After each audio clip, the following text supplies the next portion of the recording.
What's up everybody, welcome to Airsoft After Hours. In this video I'm going to be taking a look at the King Arms M79 grenade launcher, also known as the Thumper. Okay, so let's get right into it. Here's the box. As you can see, the box is covered in very nice graphics, and it's slightly better than the normal plain cardboard boxes, but obviously this is just the box, so we're not going to be spending too much time looking at that. Opening up the box, what first thing you're going to see is you are greeted with the instruction manual. Now this instruction manual is slightly better quality than what I'm normally used to. I'm normally used to a paper-backed very basic instruction manual, normally written with many spelling errors, but this one is notably very nice. It's a very nice card, and the print is pretty much amazing for an instruction booklet. Okay, when you open her out, there are some very detailed instructions telling you how to operate the grenade launcher, and you know, gives you some visual representations of everything as well. When you turn to the back, the parts and their part numbers are very clearly written out in this explosive diagram. Okay, right, let's get up to opening inside the box. First thing you're going to notice is there is a very thick foam inside the box looking after your parts. This is exactly how thick it is. That should look after it through shipping, so your product should arrive with no damages or blemishes. Right, okay, as you take that away, you can see the grenade launcher itself. I'm going to take her out of the box now and give you a closer look at everything. The stock of the replica grenade launcher is made of a real wood. As you can see, it has a very nice sheen, which is brought about by a varnish they have applied, which should protect it from a little bit of moisture and some of the weather as well. Okay, right, as you can see on the rear here, it has a rubber butt pad. This is to, I'm guessing on the real grenade launcher to absorb some of the impact, and on this is just for looks, but it makes it a bit more comfy when you shoulder it. It has a rear sling attachment on the bottom there, made by steel, attached onto the stock by 2 screws.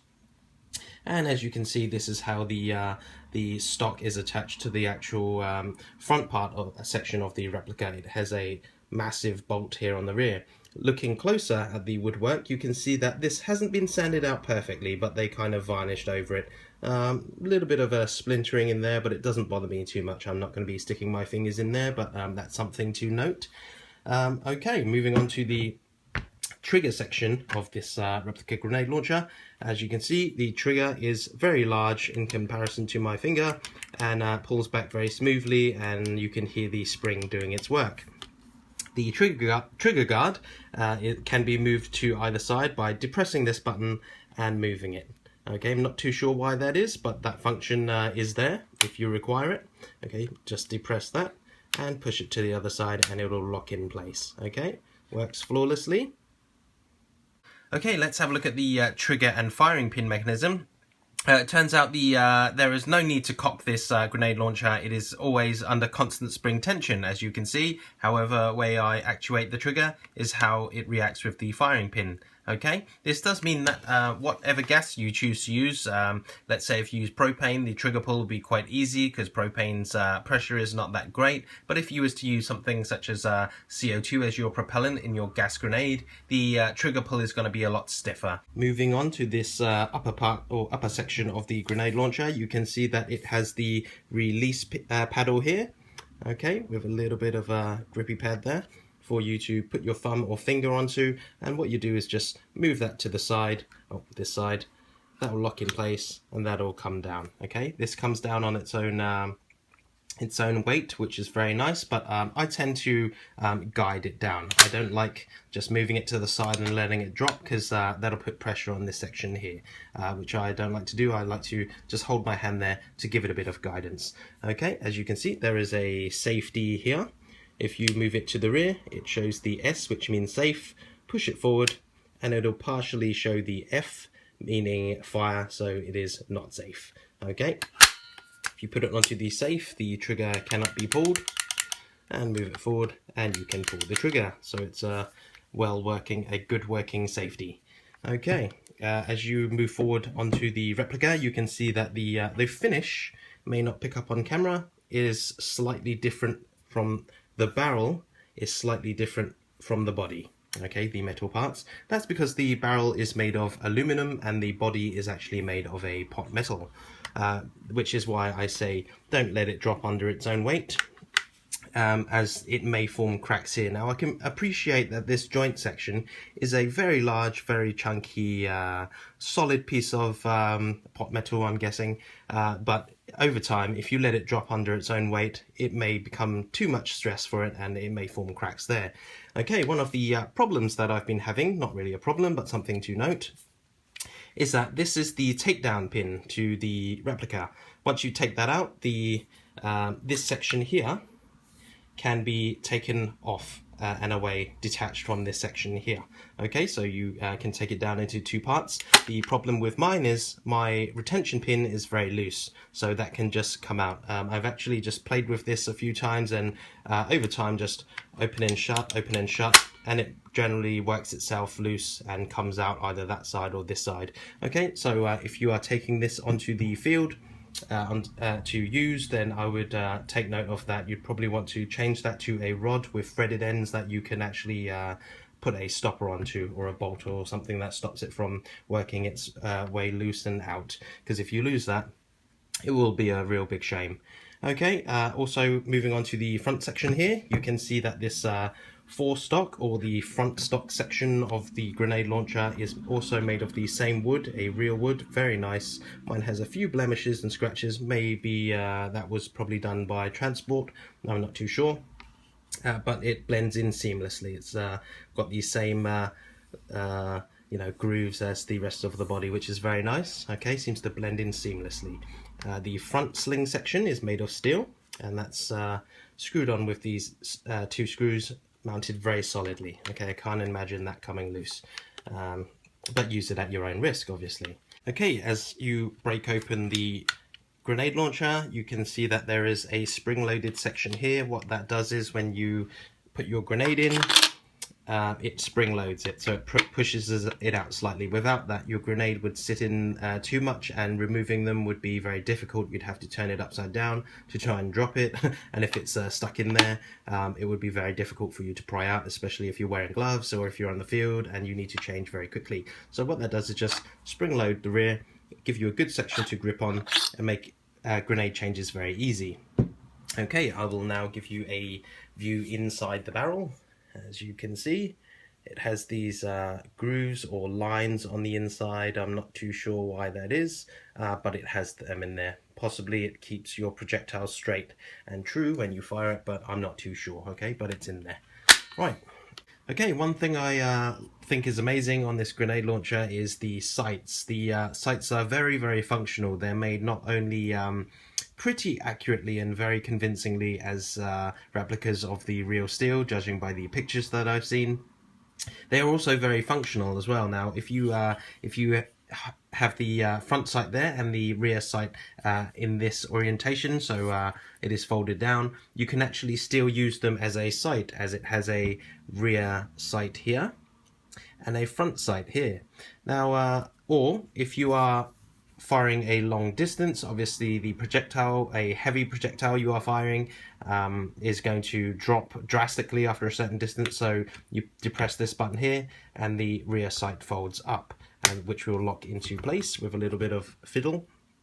And this part here, which is the adjustment for elevation, is very, very adjustable. Now you can set it up to, say, here, and that will give you a very, very steep firing angle. You will literally be firing into the air, and to compensate for the projectile drop, which is something that I like very much.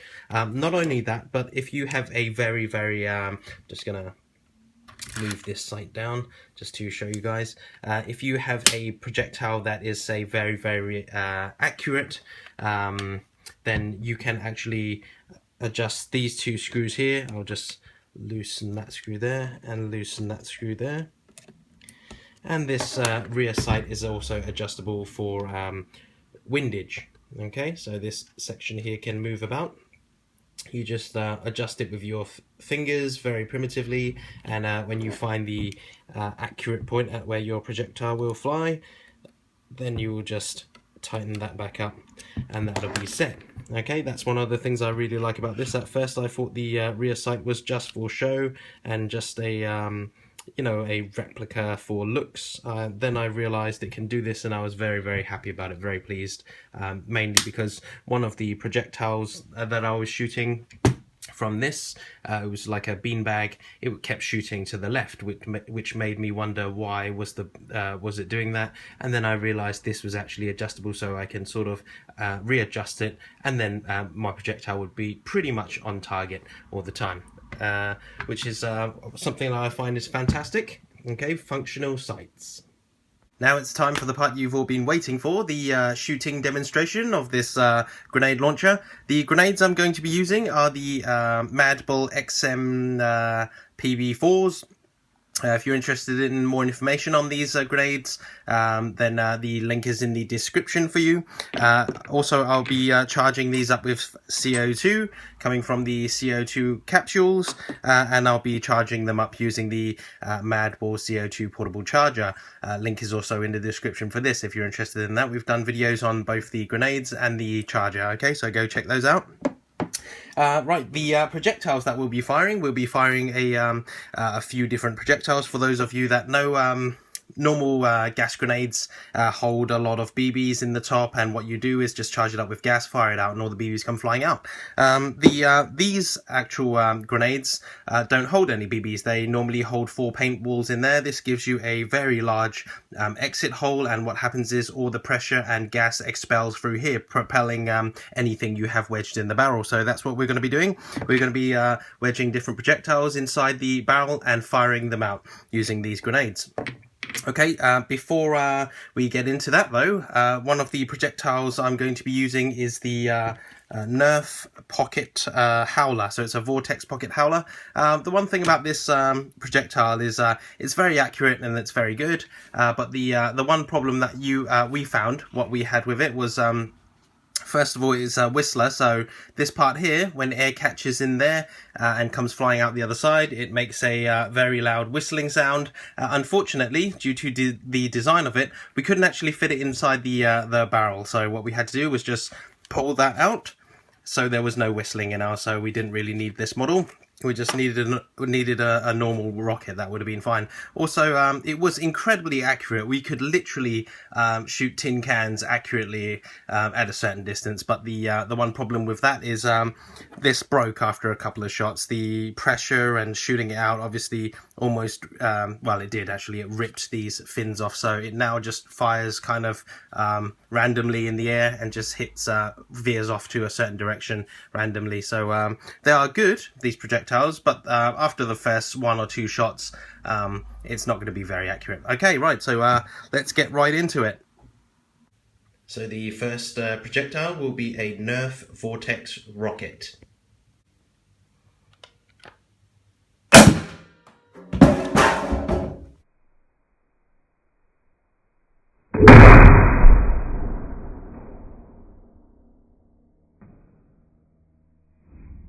The second projectile is this rubbery bouncy ball thing.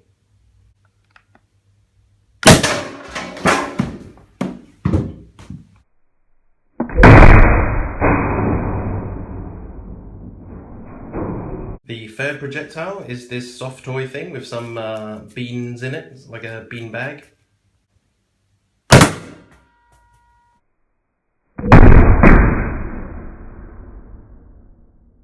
And the final projectile is also one of these beanbag thingies with beans in the bottom.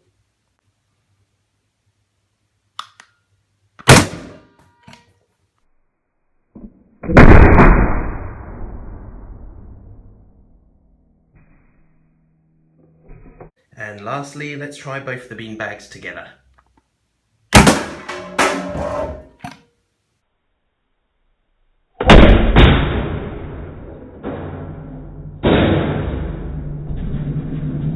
Just to give you guys a rough idea of the power that came out of the cannon there, the grenade launcher, it actually made a crack in the door, so I'll have to get a new door for my office now. And all of the grenades were loaded to 800 psi in that video. Right, okay, so now it's time for my final thoughts and opinion of this grenade launcher, this King Arms M79 Thumper, as it's known. I think this is awesome for the money, for what you get. This is a brilliant replica, from the wood to the finish to the work done on the metal, how it's made, construction. Everything about this is, in my opinion, pretty high quality, and the price is not insanely high. It is reasonable, in my opinion.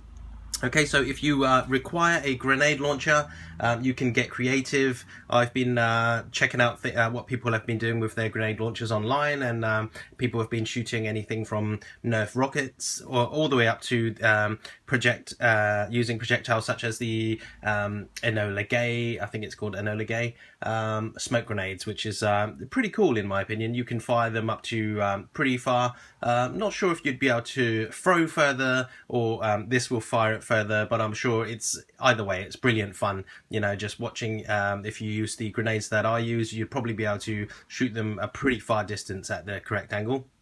Okay, so that's a really good thing if you're into military simulation or just want to use some smoke grenades during your game. That will be very fun. Okay, unfortunately I can't get hold of any of the smoke grenades. I'm told the certain smoke grenades will fit inside the barrel and shoot a very far distance depending on what gas you use, obviously.